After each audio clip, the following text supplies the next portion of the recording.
So very good evening to everyone. आज मैं आपको विस्तार से भगवत कृपा समझाऊंगा। भगवत कृपा क्या चीज़ होती है और भगवत कृपा आपको लेनी चाहिए कि नहीं। जैसे हम लोग कहते हैं प्रभु हम पर कृपा करना। देखिए, मैं आपको बहुत सही और स्पष्ट शब्दों में बताऊंगा कि प्रभु की कृपा एक बेहद अद्भुत चीज़ है। ठीक है, जिसको अगर आप मांगेंगे तो भी देगा नहीं, मांगेंगे तो ऐसे नहीं देता है वो जिसे देनी होती है उसे ही देता है। इसका नियम तो यही है। यहाँ पर बाई चॉइस है, यहाँ आपकी चॉइस कुछ नहीं है, यहाँ उसकी चॉइस है। अगर वो चाहे कृपा करे और चाहे ना करे। पर मैं तुमसे कहता हूँ एक कृपा इतनी खतरनाक होती है कि इससे भैया बच के रहो। भगवत कृपा का मतलब तो तुम समझ ही नहीं पाओगे। इसमें 3 शब्द हैं। भगवान की कृपा। अब या तो पहले तुम्हें भगवान को समझ में आना चाहिए कि भगवान क्या है, भगवान कैसे काम करता है, उसकी क्रिया विधि क्या है, वो क्या है, उसको अनुभव करना, उसको एक्सपीरियंस करना। ठीक है, पहले तो तुम्हें भगवान के बारे में मालूम होना चाहिए, तब तुम उसकी कृपा समझ पाओगे। मैं ऐसा सोचा करता था, गीता के एक अध्याय में लिखा हुआ है कि मैं उसको अपने पास आने के लिए ऐसा ज्ञान देता हूँ जिससे वो आसानी से मेरे पास आ जाते हैं, मेरे भक्तगण। ऐसे भगवान कहते हैं एक अध्याय में, मेरे भक्तगण को मैं अपने पास आने का ज्ञान देता हूँ।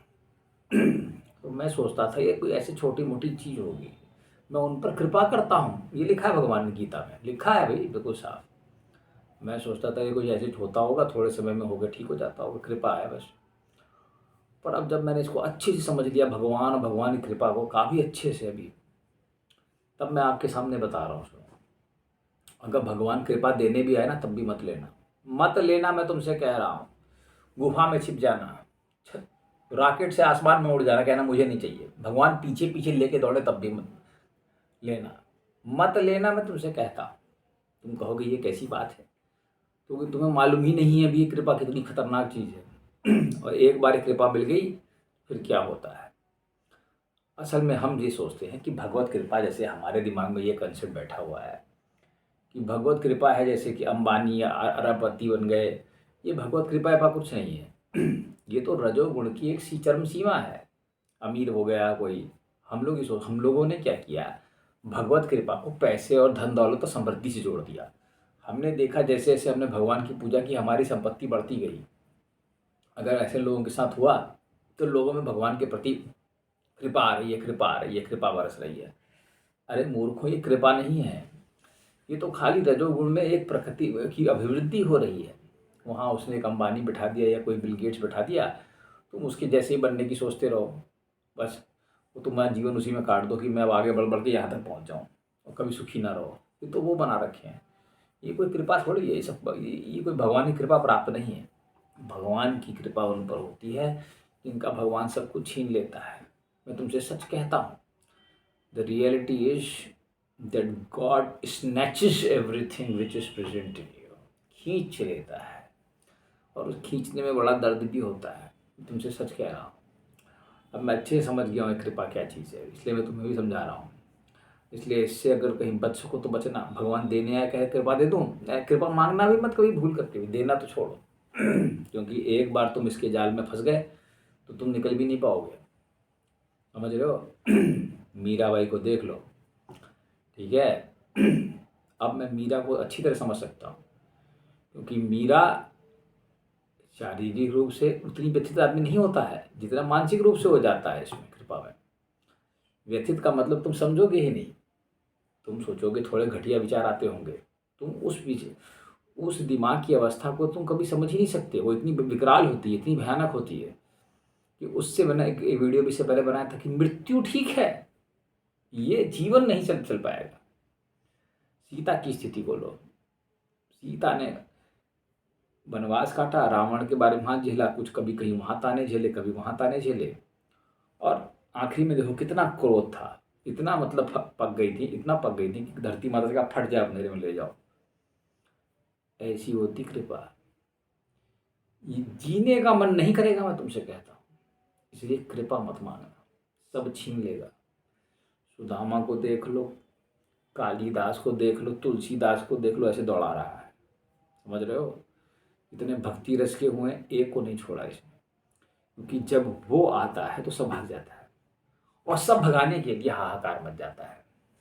अब भाई तुम्हारे अंदर जितनी भी चीज़ें हैं उनको वो हरेगा, उसका नाम है हरि। अब वो खींचेगा एक करके, लालच, लोभ, काम, क्रोध, दर्द होगा। अब वो दर्द साधारण नहीं होता है। इट इज़, ये इतना अधिक मानसिक मतलब एक प्रताड़ना है, मैं आपसे कहूँगा, या एक मानसिक भार है कि तुम उसे सहन नहीं कर सकते। मैं तुमसे कहता हूँ, इसीलिए मैं कहता हूँ कि इस कृपा से बच के रहना। क्योंकि पहले मुझे अनुभव नहीं था, मैं सोचता था भगवान का ज्ञान मतलब इतना किसी, मुझे मैं यहाँ तक पहुँच जाऊँगा मुझे खुद ही नहीं मालूम था। अब तो मुझे पूरी तरीके से अनुभव हो गया और मैं आगे का अच्छी तरह समझ गया हूँ कि क्या हो सकता है। अब मुझे कोई टेंशन नहीं है, अब चाहे जो भी हो जाए, मुझे अब मैंने उस चीज़ को अच्छी तरीके से अपने अंदर बांध लिया कि इसमें ऐसा भी हो सकता है, इसमें ऐसा भी होगा, इसमें ऐसा भी हो जाएगा, कोई दिक्कत नहीं है। कि अगर पड़े पड़े 4 दिन चिल्लाते भी रहो तो भी कोई दिक्कत नहीं, चिल्लाते रहो, वो कोई दिक्कत नहीं, तुम्हें होगा कुछ नहीं। ठीक है, अगर मान लो मानसिक रूप से और शारीरिक रूप से कोई कष्ट हो रहे हैं तरह तरह के, तो कोई बात नहीं, तुम पड़े रहो और चिल्लाते रहो। वो सुनने वाला भी नहीं है, उसे मालूम है वो चिल्ला चिल्ला के ही तुम्हारी चीज़ों को दूर करेगा। ठीक है, वो उसका तरीका है ठीक करने का, उसका वो अपना तरीका है भाई। अब वो उसे कम ज़्यादा कर सकता है। मैंने कई बार भगवान से कहा ये इस तरीके, ये तो बड़ा कॉम्प्लिकेटेड तरीका है, इतना तो भयंकर जटिल, यातनाएं झेलना है ये तो एक तरीके से मानसिक और शारीरिक, तो इसको कम कर दो भाई, इसको तो आप कम भी कर सकते हो, भगवान हो आप।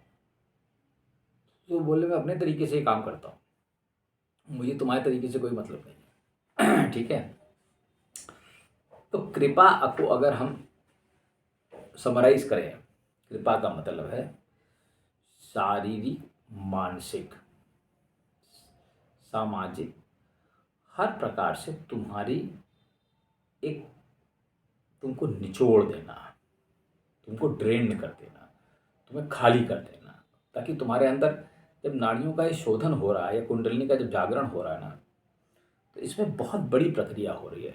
ये कोई साधारण प्रक्रिया नहीं है। ये वो वाली कुंडलिनी जागरण नहीं है कि तुम 12 दिन बैठ गए, 21 दिन बैठ गए, 28 दिन बैठ गए, जी छू दिया, इसने ऐसे कर दिए, शक्ति कर दी, सब कुछ नहीं। लेकिन है किसी का कायदे से किसी का शोधन कर दिया जाता है भगवान के द्वारा।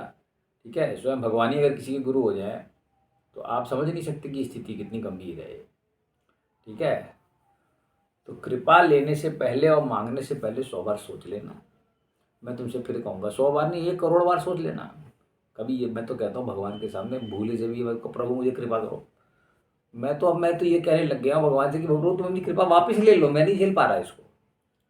ठीक है, मैं आपको अपनी बात बता रहा हूँ, मैं तो खुद ही कहता हूँ प्रभु इसको ले लो, मेरे झेल नहीं जा रहा मुझसे। ये इतनी खतरनाक मानसिक और शारीरिक यातना है कि तुम समझ ही नहीं सकते। इसमें तुमको ऐसा लगेगा जैसे कि तुम सब कुछ तुम खो गए हो, संसार से तुम रहोगे नहीं, और संसार में तुम चलोगे, तुम्हें लगेगा तुम संसार में चल ही नहीं रहे। संसार में होते हुए भी संसार में ना होना है ये, इसकी तुम कल्पना ही नहीं कर सकते कि ऐसी परिस्थिति भी दिमाग की हो सकती है, ऐसी स्थिति में दिमाग हो सकता है। ठीक है, तो बहुत सारी कठिन मानसिक यातनाएं हैं इसमें, बहुत सारी कठिन प्रताड़नाएं हैं, चीज़ों को खींचना है, नाड़ियों का शोधन होगा, बड़े सारे कष्ट हैं, तरह तरह के टेस्ट हैं। इनको करते करते करते करते करते करते करते जैसे मीरा ने जहर पी लिया है ना, वही वाली स्थिति है। It is like drinking venom, ये एक विष पीने के जैसा अनुभव है कृपा, समझ रहे हैं? इसलिए अब आप सोच समझ के मांगिएगा। मैंने आपको हकीकत बता दी है, और मैं स्पष्ट कहता हूँ इस पूरे ब्रह्मांड में मुझसे ज़्यादा ना भगवान को कोई जानता है, ना उसकी कृपा को कोई जानता है। बस, धन्यवाद।